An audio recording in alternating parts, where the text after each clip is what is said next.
Вот любое блюдо, какое ни возьми, если будут его готовить хотя бы два разных человека, не говоря уже про разные города, разные страны, разные регионы, оно неизбежно будет отличаться одно от другого. Вот взять, например, плов. Плов я готовлю десятками разных рецептов.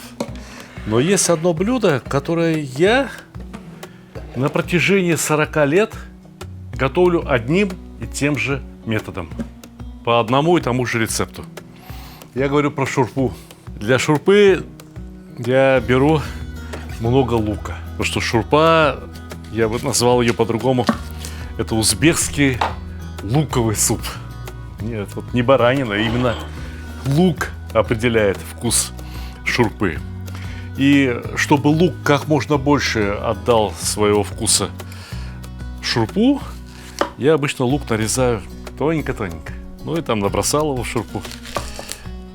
Шурпа получается вкусная, очень сладкая. А есть люди, которые терпеть не могут, когда в шурпе вот много вареного лука. Они вообще предпочитают шурпу, чтобы она была идеально прозрачная. Это еще что? Это еще мелочи. Бывают люди, которые не любят баранину. И шурпу они готовят не из баранины, а из говядины. Я сегодня, дорогие друзья, решил приготовить совершенно другую шурпу. Не такую, как я готовлю обычно. Я не буду резать мелко лук. Более того, я уже снял верхнюю грязную пыльную шелуху, а вот эту чистую оставлю на месте. Совсем немного растительного масла, только для того, чтобы смазать лук вот здесь, в разрезе. И все, и зажигаем огонь под казаном. Щепки, береста, бумага. Разумеется, уж под казаном никаких тебе жидкостей для розжига. Ни в коем случае. Вот этот лук, смазанный маслом, я раскладываю по бортам казана. Для того, чтобы он припекся, для того, чтобы он покраснел. Вы потом поймете, для чего я это делаю. И, возможно, этот метод вам очень и очень понравится. С морковью я поступлю точно так же. Нарежу ее довольно крупными ломтями и обваляю в масле. Морковь точно так же вот разложим где-нибудь здесь, на бортах казана, можно положить и на донышко казана. Понимаете, морковь и лук должны припечься, они должны изменить свой цвет. Вот не пожариться, а лук, например, покраснеть, может быть, даже где-то и почернеть. Пусть станет темным. Вы увидите, что это ни в коем случае не испортит шурпу.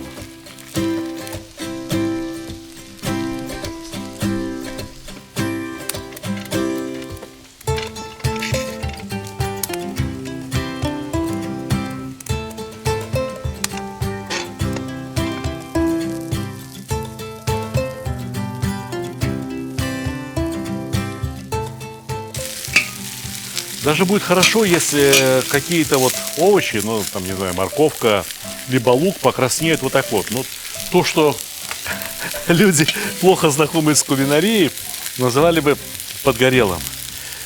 Вот и лук еще сильнее можно подпечь. Будет только вкуснее. Все любят рассуждать про шурпу с дымком, уху с дымком и так далее. Вот дымок, вкус дымка, у меня сейчас здесь, в казане, уже образовался. Поэтому можно наливать воду. Знаете, я многократно писал о том, как важно выбрать вкусную воду для шурпы. Проверьте, почитайте мою первую книгу «Казан, мангал и другие мужские удовольствия». Почитайте мои первые записи о шурпе, которые я сделал 25 лет назад. Я писал ясным, понятным русским языком. Возьмите самую вкусную воду, которую только сможете найти в вашей местности. Желательно из горного ручья. Вот из горного ручья, текущего с гор Тянь-Шаня, вода Тассай из Казахстана. Практически из тех мест, где я вырос. То есть я вырос вспоенной вот такой водой. Наливаем воду. Можно будет опускать мясо. Но только мясо сегодня возьму, ребята, не баранину. Я сегодня, наверное, удивлю всех. Я сегодня возьму говядину. Ну да, я все время писал, что надо взять баранью грудинку, баранью шейку, вот нижнюю часть ножек, там рульки, голяшки там и так далее, да? Но очень многие люди готовят шурпу на говядине. Шурпу из петушка. Я готовил шурпу из петуха, тоже было очень вкусно. Сегодня будет шурпа, мы же договорились, не такая. Поэтому она будет вариться на говяжьих ребрышках. При помощи вот этого лука и при помощи подпеченной, обугленной моркови я придал особый вкус воде. Более того, вот эта вся чернота, ну то есть жженый сахар, из которого и состоит, собственно говоря, лук. Лук состоит из сахаров, плюс вода, плюс немного целлюлозы, плюс немного ароматных веществ. Вот этот жженый сахар сейчас растворится, и он окрасит будущий бульон. В этой шурпе будет что-то от каурмы шурпы, потому что овощи у нас, по крайней мере, слегка обжаренные. Но мясо будет только вареным. И получится супер вкусно. Вот эти вот какие-то от молодого теленка, от молодого бычка ребрышки. Видите, какие они? Тоненькие. Начнешь варить, выпадут. Может быть, их придется даже убрать из казана для того, чтобы не переваривать мясо. Переваренное мясо, пережаренное мясо, перетушенное мясо, перепеченное мясо вкусным быть не может. Пусть закипает. Надо будет, пожалуй, что сразу посолить. Ну, около 12 килограмм у меня находится в казане продуктов. Да, и чтобы они просолились, понадобится 3, а может быть 3,5 столовые ложки соли. Насыпем пока 2, с учетом того, что часть воды выкипит. Добавить никогда не поздно. А вот мясо должно просолиться с самого начала. Говорит, потом посолим. Приготовиться, потом посолим. Ну, посолить-то можно. Вкусного мяса получить при этом невозможно. Пену сняли и варится уже примерно час. Пора бы попробовать, как тут у нас шурпа, а точнее, пока что бульон. Знаете, и соли мало, не кислая совсем. А в слове шурпа я слышу что-то кислое. Шурпа обязана быть с кислинкой. В современную шурпу как решают кислинку? Добавляют туда помидоры, да и все, и вперед. И все хорошо. Есть в Средней Азии, на Кавказе замечательный продукт, который может дать кислинку гораздо лучше, чем помидоры. Гораздо вкуснее. Это айва. Вот айву нарезали четвертинками, так она не разварится. Нормально дойдет до тарелки. И опустим ее в шурпу. Вот пусть она и даст кислинку. Пусть сделает шурпу шурпой. Потому что, ну, что это? Ну, это бульон. Хочешь, добавь сюда рис, хочешь, добавь сюда горох, там, хочешь, добавь сюда маш, не знаю что, любые крупы, бобы, болгарский перец настрогай. В общем, можно сделать какой угодно богатый суп, но шурпа — это должен быть крепкий бульон, во-первых, хороший крепкий бульон. Во-вторых, она должна иметь правильную кислоту и должна быть правильно острой. Понимаете меня?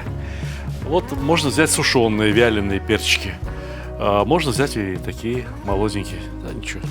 Огня добавлю, и разгорится, и все будет хорошо. Если уж мы убрали из шурпы помидоры. У нас сегодня не такая шурпа. Что вместо картошки? Репа. Репа – продукт, который ели наши предки вместо картошки. Но теперь к этому продукту, к репе, у нее очень своеобразный вкус. Нам, современному поколению, надо привыкать. И сразу-то ее не полюбишь. Вот точно так же, как зеленый чай, например. Не все сразу полюбили. А теперь дошло до всех, и вот особенно до этих-то, до модных чуваков, кряклов. И они пьют только зеленый чай. Через трубочку. Картошка крупная. Пусть лежит, набирается вкуса, варится. Такая картошка может вариться и 40-45 минут. И час простоит в шурпе эта картошка. Хуже не станет, будет только лучше. Пропитается мясным бульоном. Мясному бульону картошка ничего не даст. Но у нас здесь дает вот этот лук припеченный, Морковь припеченная. Эти лук и морковь мы, разумеется, подавать не будем.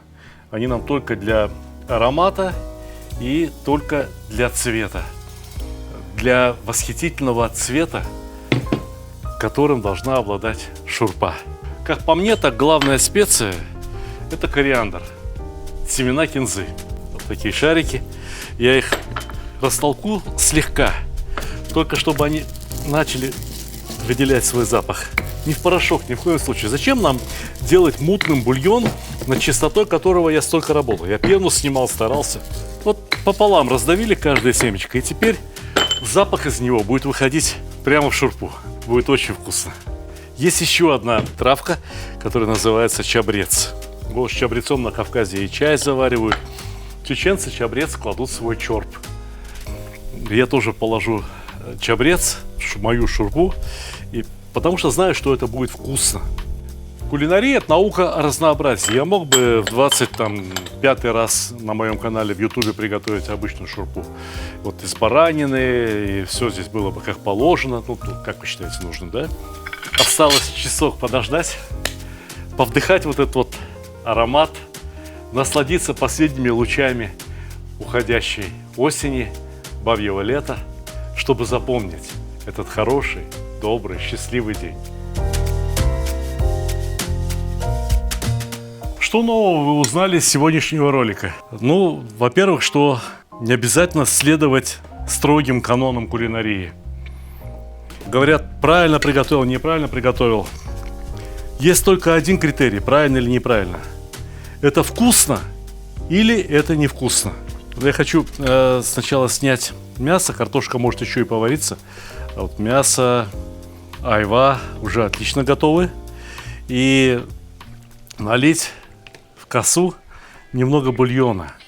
Для того, чтобы показать вам, что же такое настоящая шурпа. Но пока что я вынимаю говяжьи ребрышки и не устаю восхищаться природой. Природой, которая одаривает нас такими замечательными продуктами, как стручковый перчик, айва, лук, ароматные травы и, конечно же, мясо. Мясо – наилучший из продуктов, который Бог дает человеку, позволяя съесть вот это чудо, вот эту роскошь.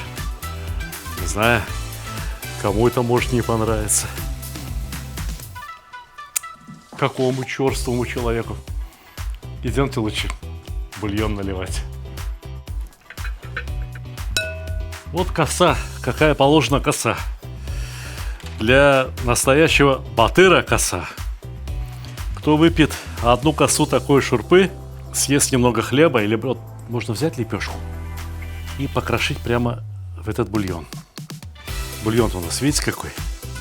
Да? Золото, а не бульон.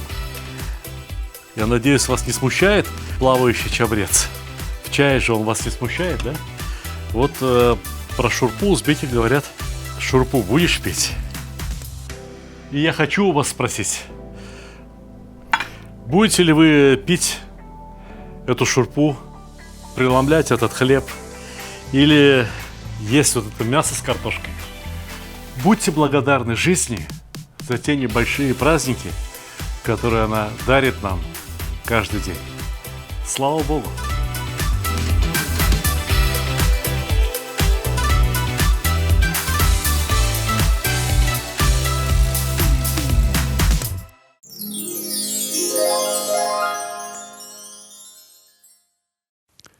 Моя самая новая книга называется «Сталик Видеобук».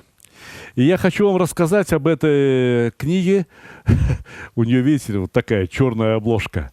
Но буквы блестящие, да еще и выпуклые, поэтому все видно. И, наверное, нет второй кулинарной книги с черной обложкой, да еще и на которой не нарисована никакая еда. Но эта книга вам очень понравится. Точнее, она уже вам очень нравится, потому что эта книга составлена по тем рецептам, которые были опубликованы в Ютубе и в других социальных сетях и собрали максимальное количество лайков. максимальное количество просмотров, максимальное количество новых подписчиков. Вот что такое эта книга. Здесь рассказано о массе самых популярных блюд. Хумус, холодец, не знаю, там цыплята табака, шурпа узбекская, каурма шурпа. Каурма басбаш такой есть, азербайджанский суп. Борщ, лагман. Одним словом, 75 рецептов. Из почти что 1000 блюд, которые я успел приготовить и опубликовать где-то в интернете. Гуляш, бешбармак, картофель фри. Как без картофеля фри? Стейки, самса, шашлык, плов. Но здесь все собрано не по алфавиту, не разделено на какие-то национальные кухни. Здесь все рассказано так, чтобы вы умели составить классное домашнее меню из самых популярных, самых лучших блюд. Вот, например, чебуреки. Любите чебуреки? Еще бы вы не любили. 12,5 миллионов просмотров на моем канале собрал рецепт чебуреков. Книга «Сталик Видеобук» никогда не продавалась ни в одном книжном магазине. Ни на каких маркетплейсах, ни в каких других интернет-магазинах, потому что эта книга изначально продавалась только в моем интернет-магазине и продается только в моем интернет-магазине stalik.ru. Если вы закажете эту книгу с автографом, пожалуйста, мы упаковываем все книги как следует. И если вы закажете несколько книг вот из этого набора, то, может быть, одну книгу получите вообще бесплатно. На сайте постоянно происходят какие-то акции, скидки. Одним словом, заходите на сайт stalik.ru, и мы поможем вам сделать правильный выбор, и будем вам очень, очень рады.